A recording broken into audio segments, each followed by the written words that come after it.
రోజు నువ్వే చెప్తున్నావు, ఈ రోజు నేను చెప్తాను. అవునా తమ్ముడు, చెప్పు చూద్దాం. కుమారస్వామి తెలుసా? తెలుసు తమ్ముడు, గణేశుడు వాళ్ళ తమ్ముడు. కుమారస్వామి యుద్ధాలకి రాజు అని తెలుసా? తెలుసు తమ్ముడు. ఈ రోజు మనము స్కందాదేవికి పూజ చేస్తాము.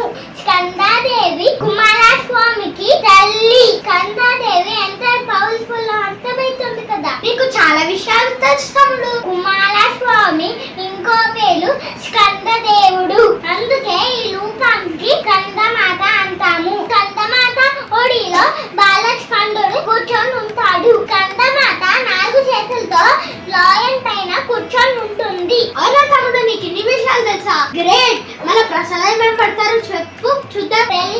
దద్దోజనం అని కూడా అంటారు తమ్ముడు. ఓం శ్రీ స్కందమాతాయే నమః. ఓం శ్రీ స్కందమాతాయే నమః. వావ్, గ్రేట్ తమ్ముడు. ఈ వీడియోస్ కనుక నచ్చితే లైక్ చేయండి.